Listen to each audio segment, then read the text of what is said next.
नमो ओं विष्णुपदाय कृष्णपृष्ठाय भूतले श्रीमते भक्ति वेदांत स्वामीति नामने।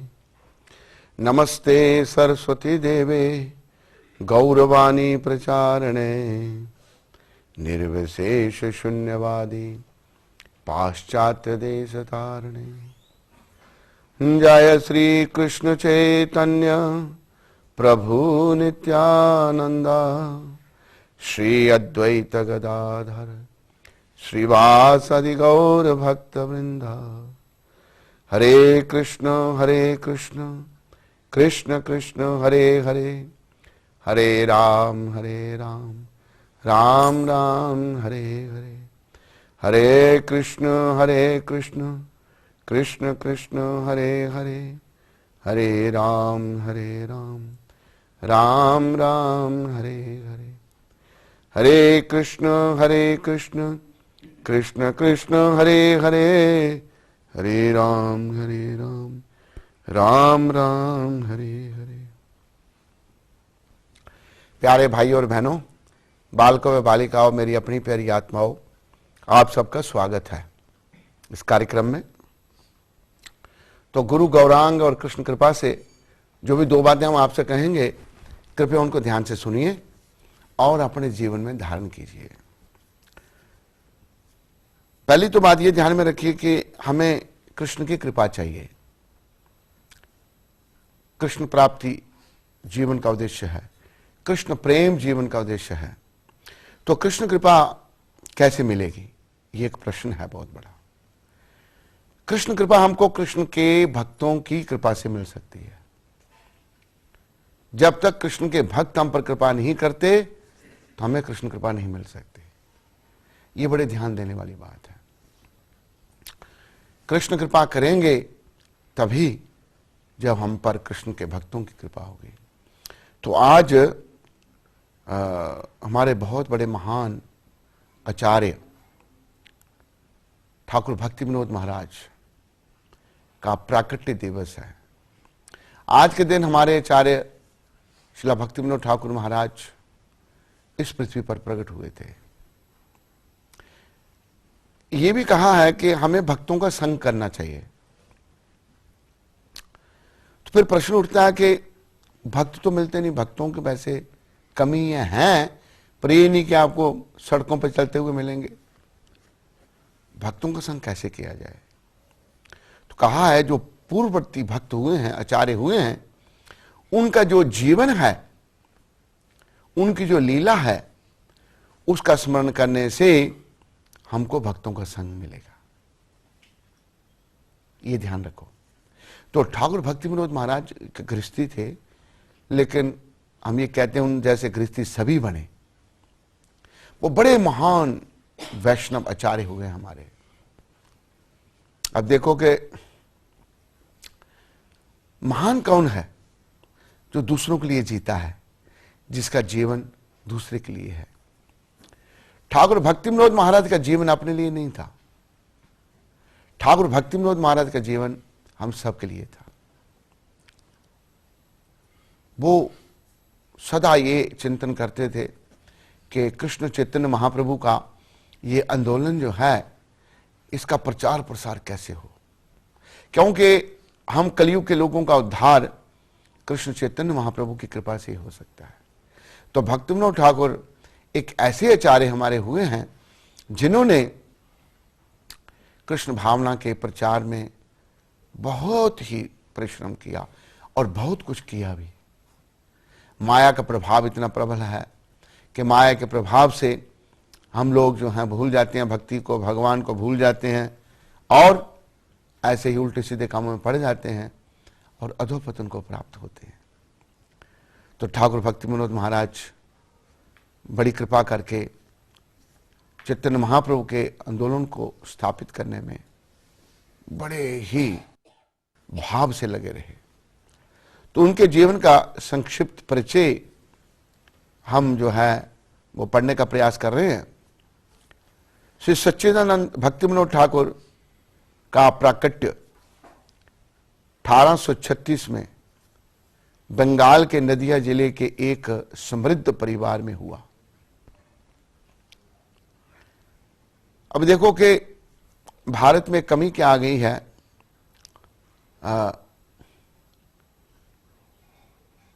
साधु संत कौन बनते हैं आजकल? नारी मुई संपत्ति नासी, मूड मुड़ाए भय सन्यासी। औरत मर गई, धन चला गया, सर मुंडवाया और सन्यासी बन गए।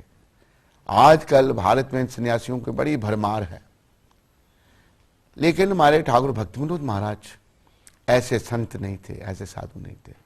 वो बड़े एक समृद्ध परिवार में उनका जन्म हुआ था, ये विचारने की बात है। बड़ा अमीर परिवार, बड़ी धन संपत्ति। उन्हें केदारनाथ दत्त के नाम से जाना गया। अपना बचपन वीरनगर में मामा के घर बिताकर वे 13 वर्ष की आयु में अपने पिता के देहांत के पश्चात कलकत्ता आ गए। पढ़ाई के बाद कुछ दिनों शैक्षिक सेवाएं करके वह प्रशासनिक सेवा में लग गए।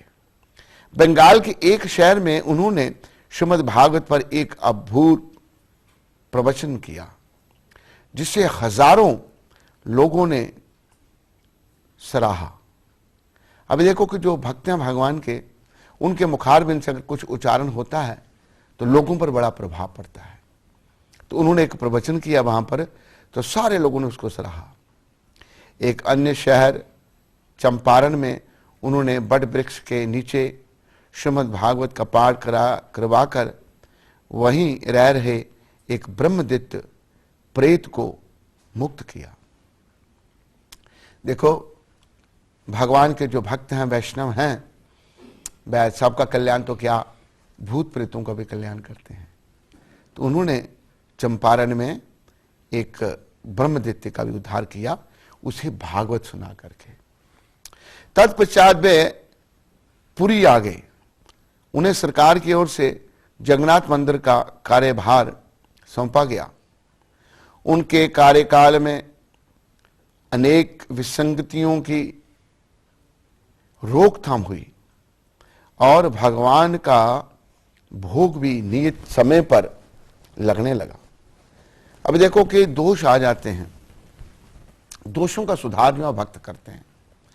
तो जगन्नाथपुरी का जो मंदिर है, उसके इंचार्ज ठाकुर भक्ति विनोद महाराज बने। उस समय अंग्रेजों का राज्य था भारत में, और अंग्रेजों ने जो है उनको जगन्नाथ भगवान के मंदिर का कार्यभार सौंपा, और उन्होंने बड़े अच्छे ढंग से उसको संपन्न किया। बड़े अच्छे ढंग से जगन्नाथ मंदिर के कार्यक्रम को चलाया।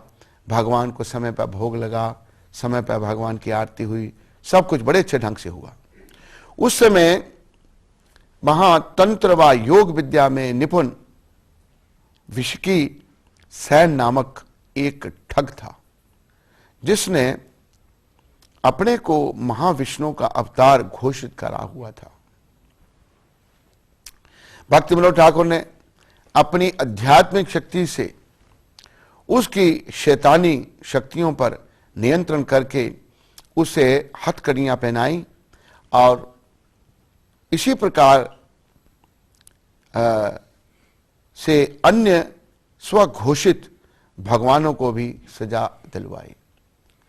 देखो, ये एक हमारे समाज में बहुत बड़ा दोष है, जिसमें अगर कोई थोड़ी सी शक्ति आ जाती है, वो कहता है मैं भगवान हूं। देखो, भगवान को बनने से नहीं बनता। भगवान केवल कृष्ण है। कृष्ण जो है वो स्वयं भगवान है। कोई थोड़ी शक्ति आने से कोई भगवान नहीं बन सकता। लेकिन जो भगवान के शुद्ध भक्त हैं, वो यह नहीं देख सकते कि कोई ऐसे ही जो है पखंडी, जो ढोंगी अपने आप को भगवान घोषित करे। भक्ति विनोद ठाकुर महाराज ने ये जो विष्की सैन है, जिसने अपने आप को भगवान घोषित किया था, इसका भांडा फोड़ा। और ये भगवान कैसे बना हुआ था? कुछ तंत्र विद्या से, तंत्र विद्या से इसने अपने आप को भगवान बना लिया था। लेकिन भक्ति विनोद ठाकुर जी में भगवान की शक्ति थी, वो भगवान के शुद्ध भक्त थे।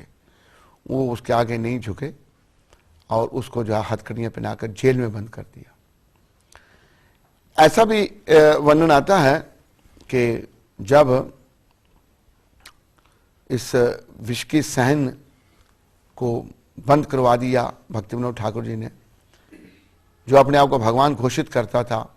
और बहुत से लोग इसके अनुयायी बन गए थे, बहुत से लोग इसको भगवान कहते थे। देखो, जैसे मैंने पहले भी एक बार आपसे कहा था, अगर एक मूर्ख को बहुत सारे मूर्ख सराहें तो इसका कोई अर्थ नहीं है। आज हम प्राय मूर्ख हो गए हैं, हमें पहचान ही नहीं है कि कौन कौन है। तो जब एक मूर्ख को बहुत सारे मूर्ख पे सराहते हैं, वो मूर्ख बड़ा खुश हो जाता है, क्या वो बड़े लोग मेरे पीछे चल पड़े। कोई मतलब इसका नहीं। तो भक्ति विनोद ठाकुर ने जब इसको जेल में बंद करवा दिया, हथकड़ी इसको पहना दी, तो इसने अपना तंत्र विद्या चला दी और भक्ति विनोद ठाकुर के परिवार को बड़ा कष्ट दिया। इनकी धर्मपत्नी को बड़े बुरे सपने आने लगे, बड़ी परेशान, सारा परिवार बीमार, जादू टूने से इसने ऐसा किया। अभी भक्ति विनोद ठाकुर की पत्नी कहती हैं भक्ति विनोद ठाकुर को, क्या आप इसको छोड़ दो, क्यों आपने इसको बंदी बना दिया, हम सब परेशान हैं, सभी बीमार हैं, मैं सपने में इतनी डर गई। तो भक्ति विनोद ठाकुर कहते हैं, हम सब मर जाएं लेकिन मैं इस बदमाश को नहीं छोड़ूंगा। ये है भगवान के प्रति सच्चा भाव। बोला मेरा सारा परिवार खत्म हो जाए, मैं मर जाऊं, लेकिन मैं इस दुष्ट को नंगा करके छोड़ूंगा। भक्त जो है ना, वो ऐसे होते हैं। यहां से यह सिद्ध होता है कि भक्ति विनोद ठाकुर कितने अनन्य भक्त हैं श्री कृष्ण के। देखो, ये जीवन तो ऐसे ही हमारा जाना ही है। अगर ये भगवान के लिए चला जाता है, कृष्ण के लिए अगर हम अपने प्राणों की बलि दे देते हैं, तो वो जीवन की सार्थकता है। हम अपने प्राणों को बचा के रखते हैं, लेकिन एक दिन तो यमदूत पकड़ के ले जाएंगे। तो विष्णु दूत हमें कब ले जाएंगे? जब हम कृष्ण भगवान की शरण में आएंगे, जब कृष्ण की कृपा हम पर होगी, तब विष्णु दूत ले जाएंगे हमको। नहीं तो यमदूतों के द्वारा ही हम ले जाएंगे और यमदूत जो है हमारी दुर्गति करेंगे। जगन्नाथपुरी में अपने निवास के दौरान उन्होंने वेदांत सूत्रों पर लेख लिखे। कल्याण कल्पतरु नामक दिव्य ग्रंथ में लिखा। 1877 में उन्होंने पूरी छोड़ दी और 1881 में सज्जन तोषणी नामक सुविख्यात आध्यात्मिक पत्रिका प्रारंभ की। उन्होंने श्री कृष्ण संहिता नामक ग्रंथ द्वारा कृष्ण के आध्यात्मिक अस्तित्व का प्रकाश किया। अनेक जर्मन विद्वानों ने भी उसकी प्रशंसा की, क्योंकि उसमें कृष्ण को वैदिक प्रमाणों के आधार पर परब्रह्म घोषित किया गया था। अभी देखो कि ठाकुर भक्ति विनोद महाराज ने जो ग्रंथ लिखे और ये जो ग्रंथ लिखा उन्होंने, इसमें वैदिक प्रमाणों के द्वारा श्री कृष्ण को भगवान घोषित किया गया। देखो, कृष्ण एक ऐसे भगवान हैं जो वैदिक ग्रंथों के द्वारा घोषित हैं, किसी के बनाए हुए भगवान नहीं है। ये कहने के भगवान बड़े सस्ते हैं, लेकिन कृष्ण ऐसे भगवान नहीं है। जब तक कोई भक्त भगवान का ये कार्य नहीं करता, सिद्ध नहीं करता, लोगों की समझ में नहीं आता, क्योंकि दोष आ जाता है। जैसा कि आपको पता है कि अभी अभी कलयुग शुरू हुआ है, केवल 5000 वर्ष पहले। वैसे तो कलयुग की आयु 4,32,000 वर्ष है, सब ध्यान रखो। अभी केवल 5000 वर्ष बीते हैं, 4,27,000 वर्ष अभी बाकी हैं। अब शुरुआत में देखो कितने पाप होना शुरू हो गए, कितना व्यभिचार, दुराचार, अत्याचार, मांसाहार, जुगा, कितनी बुराइयां बढ़ती जा रही हैं। आज से जो 20, 25 या 30 साल पहले परिस्थिति थी वो अब नहीं है, जो अब है वो आगे नहीं होगी। तो जीव में दोष आ जाता है, त्रुटियां आ जाती हैं। लोग भगवान को नहीं मानते क्योंकि उनकी बुद्धि मलिन हो गई है। ऐसे भक्त जो हैं फिर से लोगों को सही रास्ते पर लाते हैं। ऐसे भक्त लोगों को समझाते हैं कि तुम कृष्ण की शरण में आओ। कृष्ण कहने के भगवान नहीं है, ये प्रमाण है, शास्त्र प्रमाण है, ऋषि मुनि प्रमाण है। कृष्ण कहने का भगवान नहीं है, कृष्ण जो है वास्तव में भगवान है। तो भक्ति विनोद ठाकुर महाराज की कृपा से लोगों को समझ में आई, उन्होंने समझाने का प्रयास किया कि कृष्ण ही भगवान है। नडेल ग्राम में रहने के बाद वह वृंदावन घूमने आए। वहां उन्होंने कंजर नामक डाकुओं को सरकार की मदद से कई महीनों के संघर्ष के बाद वहां से सदा के लिए भगा दिया। जब वृंदावन में आए तो वृंदावन में डाकू रहते थे, सरकार की मदद से उनका भी उन्होंने सफाया किया, हमेशा के लिए वृंदावन से भगा दिया। इसके बाद से भक्ति विनोद ठाकुर बड़ी सभाओं में भगवान नाम संकीर्तन के समस्त सिद्धांतों को समझाते हुए विस्तृत रूप से प्रचार करने लगे। तो जगह जगह जाकर के इन्होंने लोगों को कृष्ण के विषय में बताया, कृष्ण के विषय में समझाया। ये एक भक्ति विनोद ठाकुर की जीवों पर बहुत बड़ी कृपा है। वारासत में रहते हुए भक्ति विनोद ठाकुर बंगला लेखक बंकिम चंद्र से मिले। बंकिम चंद्र ने तभी श्री कृष्ण पर एक पुस्तक लिखी थी और श्रीला भक्ति विनोद ठाकुर को उसे जांचने हेतु एक प्रतिलिपि दी। वह कपोल कल्पनाओं व भौतिक धारणाओं से भरपूर थी। देखो, ये जो भगवान के विषय में अपना मत देना ना, ये बहुत बड़ी भूल है। तो बद्ध जीव यही करता है, मेरे विचार में भगवान ऐसा है, मेरे विचार में भगवान ऐसा है, भगवान निराकार है, वो एक बुढ़ा है, बड़ी कुर्सी पर बैठा हुआ है, सब अपने अपने मत देते हैं। ये सब गलत है। तो ये जो पुस्तक थी जो सब भौतिक धारणों से भरी पड़ी थी, किंतु 4 दिनों की चर्चा के पश्चात भक्ति विनोद ठाकुर ने बंकिम चंद्र से पूरी पुस्तक का संशोधन श्री चैतन्य महाप्रभु के पराभौतिक सिद्धांतों के आधार पर करवा दिया, जो बड़ा कठिन था। भगवान के भक्त ऐसा कर सके।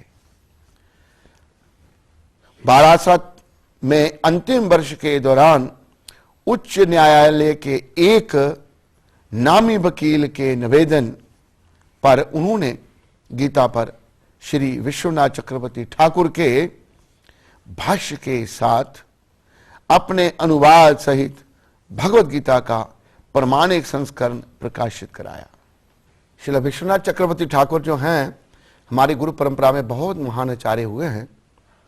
तो ठाकुर भक्ति विनोद महाराज ने उस पर अपना भाष्य लिखा, बड़ा सुंदर, लोगों के सामने जो है भगवत गीता पे भाष्य लिखा। तो विश्वनाथ चक्रवर्ती ठाकुर जो हैं वो गुरु परंपरा में इतने महान आचार्य हुए, उन्होंने गुरु भक्तियां में सिखाई और उनका ये संसार दावा नललील लोका त्रणाय कारुणाघन घनातम प्रप्तस्य कल्याण गुणान अवश्य वंदे गुरु श्री चरणारविंदम, ये हम रोज गाते हैं। शीघ्र ही सभी प्रतियां बिक गईं। जब भक्ति विनोद ठाकुर ने भाष्य लिखा तो लोगों को बड़ा अच्छा लगा। तब भक्ति विनोद ठाकुर ने श्री चैतन्य शिक्षामृत नामक एक अपूर्व ग्रंथ लिखा, जिसमें उन्होंने विभिन्न पाश्चात्य दार्शनिकों को क्रमवार परास्त करते हुए चैतन्य महाप्रभु को दर्शन का परम सत्य के रूप में स्थापित किया।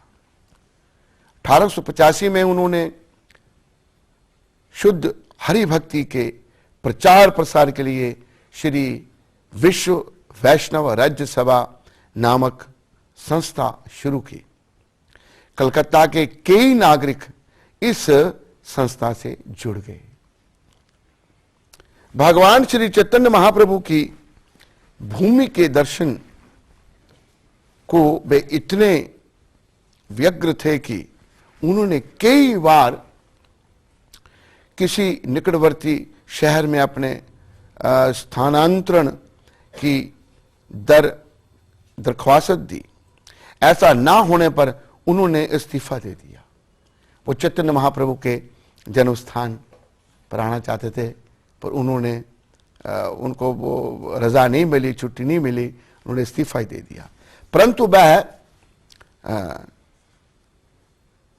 इस्तीफा ना ग्रहण होने पर भी उन्होंने जो है वो नौकरी छोड़ दी और वे वहां आ गए। तब उन्हें नवद्वीप मायापुर से मात्र 25 मील दूर कृष्णनगर में स्थानांतरण मिल ही गया।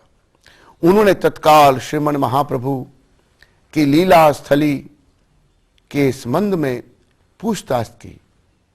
उन्हें ज्ञात हुआ कि नवद्वीप शहर तो मात्र 100 वर्ष पहले ही बसा है। इसलिए वे श्री चैतन्य महाप्रभु के वास्तव जन्म स्थान को खोजने में तत्पर हो गए। कुछ लोगों ने बताया कि महाप्रभु का जन्म स्थान नवद्वीप शहर में ही है, तो किन्हीं अन्य लोगों ने कहा कि महाप्रभु का जन्म स्थान गंगा के परिवर्तनीयशील पथ में लुप्त हो गया है। इन बातों से वह संतुष्ट ना हुए।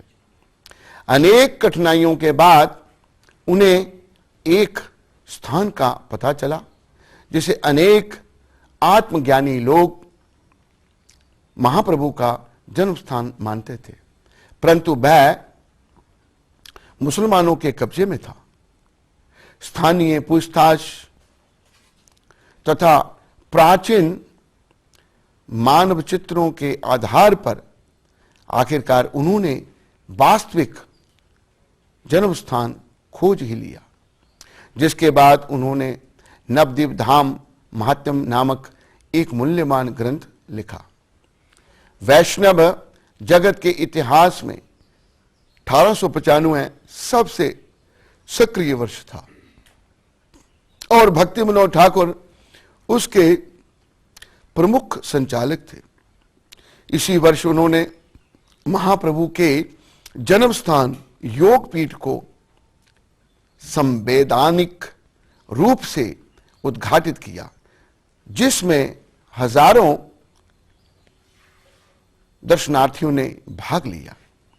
मजिस्ट्रेट पद से निवृत्त होने के बाद उन्होंने पूर्ण विनम्रता के भाव में कलकत्ता के घर घर जाकर योगपीठ पर बनने वाले गौर विष्णुप्रिया मंदिर हेतु दान एकत्रित किया। अभी देखो कि उन्होंने खुद भीख मांगी लोगों से जाकर भगवान गौरांग महाप्रभु का मंदिर बनाने के लिए।